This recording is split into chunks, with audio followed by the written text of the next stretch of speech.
안녕하세요. 라이온 아카데미 더스틴 원장입니다. 제가 나와 있는 곳은 이제 뉴욕 맨하탄의 이제 콜롬비아 대학교 앞에 나와 있는데요.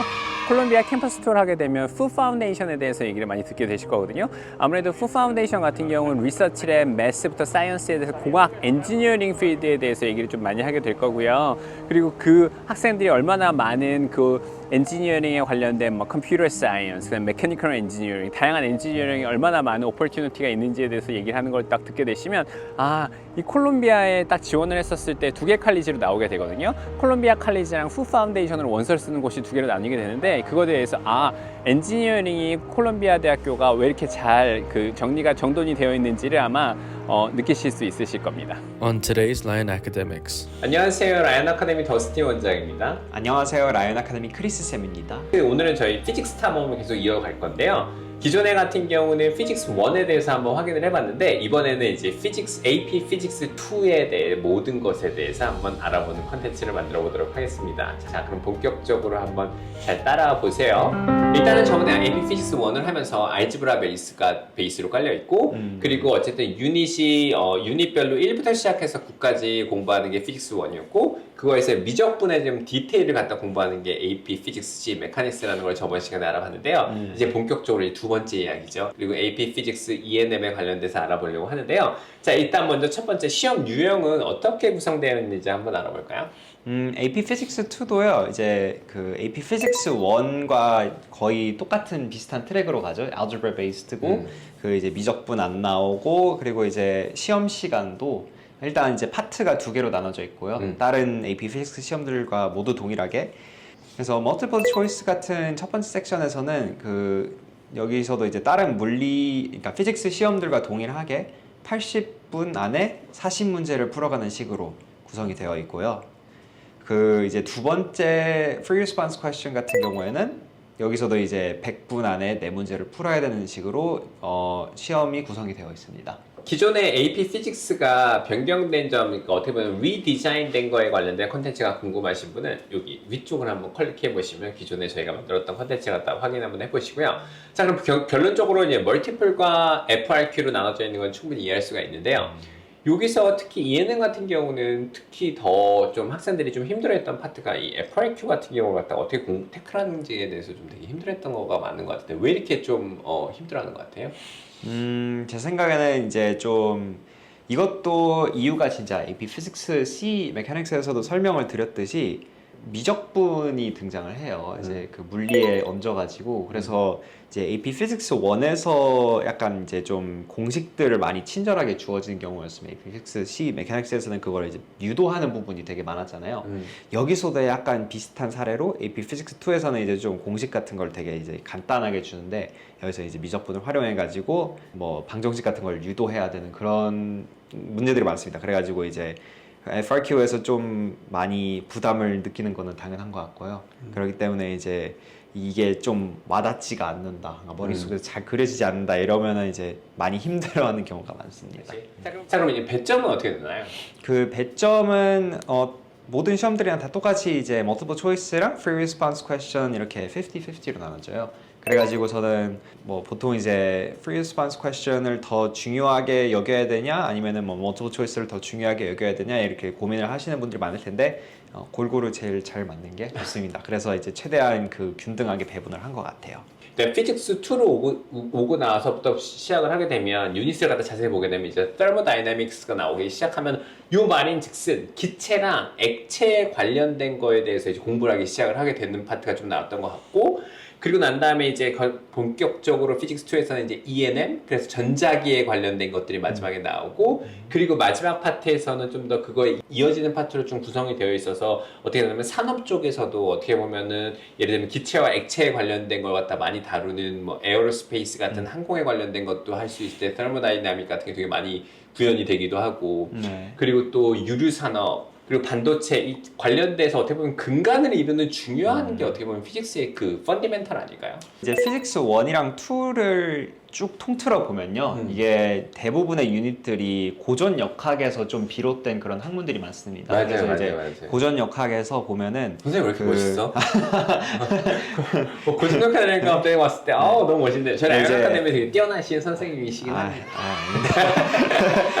그러니까 고전 역학에서 이제 여러 가지 브랜치들이 있잖아요. 그래가지고 뭐 힘이나 뭔가 이게 물체의 운동 같은 거를 다루는 이제 다이나믹스 부분이 맞아요, 있고, 맞아요. 뭐 아니면 이제 유체의 물성치 같은 걸 다루는 이제 플루이드 그룹이 있고, 맞아요, 그게 피직스 플루이드 원이었죠. 에너지 이쪽에 있고, 이제 또 이제 막 전자기학 쪽이 있고, 되게 이제 분야가 많잖아요. 물리 안에서도.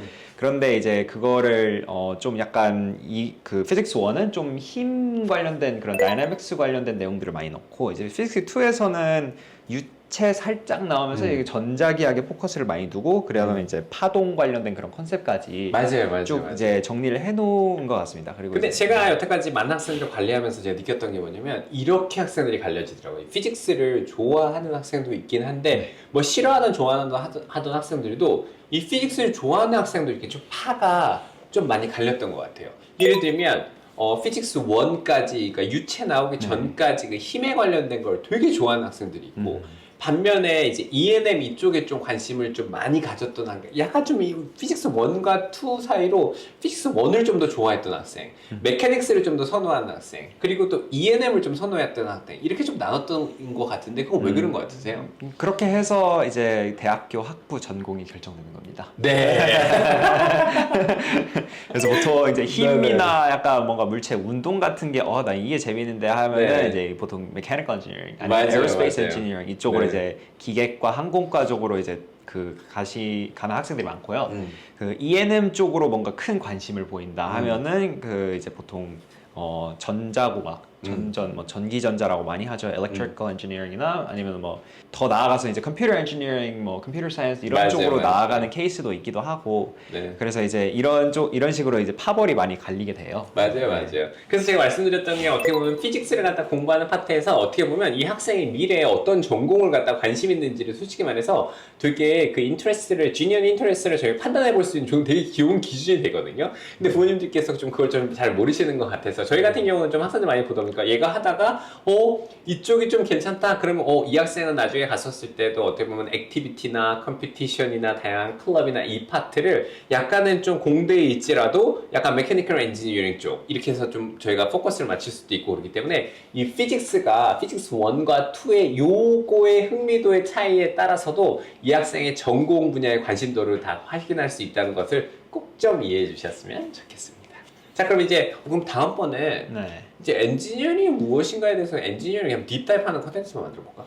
제가 이제 기계공학이랑 항공 네. 쪽만 많이 파가지고 사실 뭐 엔지니어링 관련해서의 모든 것들을 말씀을 드릴 수는 없는데 그래도 그냥 약간 그래도, 라이트한 수준에서 뭐 여기서는 대충 이런 거 배우고 여기서는 이런 쪽 배우고 그 정도는 간단히 설명은 드릴 수 있지 않을까 싶네요. 그래서 다음번에 그거 한번 같이 만들어 봅시다. 자, 그럼 이제 본격적으로 이어서 어떻게 보면은 피직스에서 이제 AP 피직스 2와 그리고 이제 E&M에 관련된 유닛이 배우게 되는 거 어떤 것을 첫 번째 배우게 되는지 딱 한번 알아볼 텐데요. 자, 그러면은 저번에 이제 피직스 1에서는 챕터가 어떻게 보면 유닛을 갖다 나눴을 때 7까지 해서 이제 플루이드까지 들어갔죠.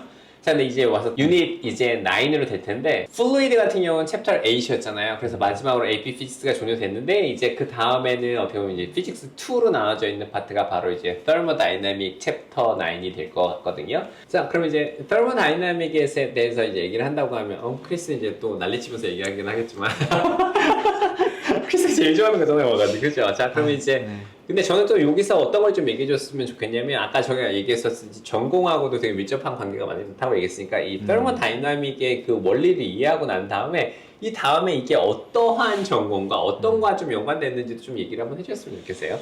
일단 그 thermodynamics를 한국어로 이제 하면 연력학이죠. 그래서 이제 이게 어떤 내용들을 주로 다루냐면요. 그 유체, 그러니까 이제 액체나 기체의 물리적 성질 같은 것들을 이제 나타내는 그런 학문이라고 보시면 되는데, 일단 유체의 밀도부터 시작을 해서 뭐 온도라든지 아니면은 그거에 대해서 뭐 점성은 어떻게 바뀌는지 이제 여러 이제 물리적 그 요소들이 있는데 이것들이 이제 각자 이제 가지는 상관관계가 어떤지 그것들을 이제 설명하는 학문이라고 보면 되거든요. 그래서 좀 유체 이제 물질의 화학적인 측면을 많이 파고든다고 생각하시면 될 것 같아요. 근데 솔직히 플루이드나 이 열역학이라는 말 자체가 어떻게든 그 액체가 기체와의 그 연관관계가 관련된 게 솔직히 말해서 좀 이렇게 솔직히 쉽지는 않잖아요. 예를 들면. 뭐 깊게 파고들면은 굉장히 어려워지고 그러죠. 그래서 이제 우리가 이제 이것들을 이제 고전 역학에서 어떻게 이제 설명을 했는지 그런 것들을 이제 좀 딥하게 알아보는 유닛이라고 아시면 될 것 같습니다. AP 시험 문제가 요새 나오는 퍼센티지를 보면 한 어느 정도의 배점이 나오는지 좀 얘기를 한번 해주시겠어요?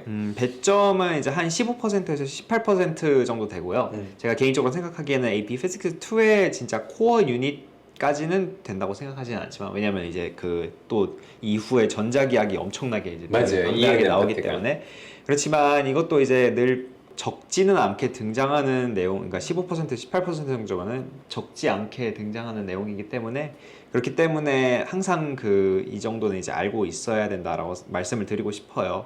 그리고 이게 원래는 플루이드가 저기 피직스 2에 있었잖아요. 맞아요. 그러다가 근데 이게 알죠. 피직스 1으로 이제 옮겨갔으니까 그러다 보니까 좀 이게 되게 흐름이 끊기는 느낌이 없지 않아 있다고 생각을 하는데 제 생각에 아마 이제 좀 포스 측면에서 이제 플루이드를 이제 문제를 많이 푸는 거라서 이제 앞에다 둔 것 같기는 한데 그 나중에 이제 가다 보면 연력학이랑 그 유체역학 되게 빼놓을 수가 없습니다.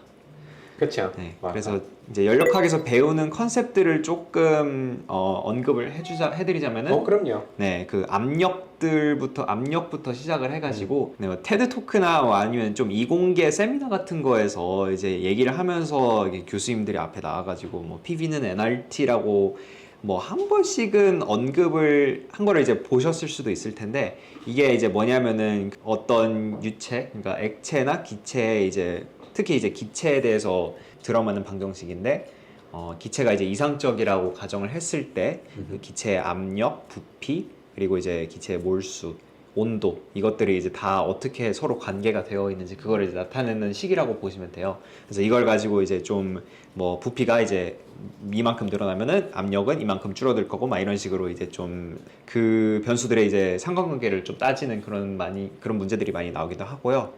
그거를 떠나서 이제 또 연력학 법칙들이 이제 두 가지가 나오는데 연력학 제1법칙이랑 연력학 제2법칙. 그러니까 연력학 제1법칙은 그 에너지 보존 법칙이라고 해가지고 AP Physics 1에서도 이제 Conservation of Energy라고 나오잖아요. 맞아요.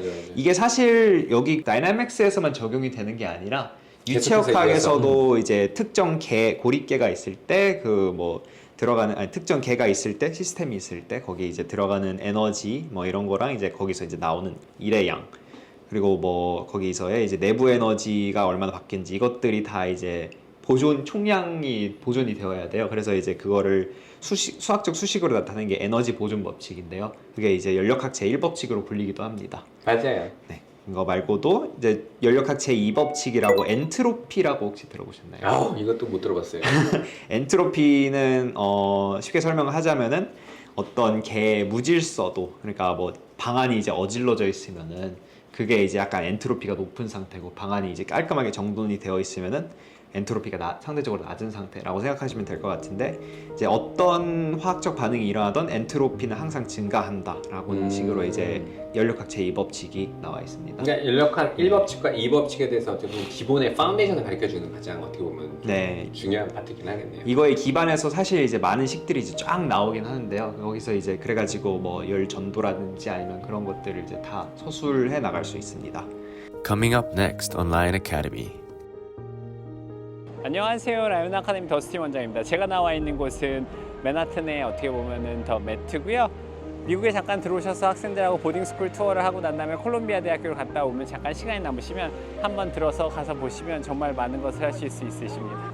정말 많은 사람들이 나와 있긴 한데 뉴욕의 매트는 정말 시간이 들어가면 꼭 와서 보세요. 너무 좋아요. 그리고 온라인으로 예매하고 들어오시면 그거 되고 파킹도 여기 안에서 할 수 있는데요. 저는 예전에 파킹도 많이 들어가서 하긴 했었는데 참 좋은 것 같습니다.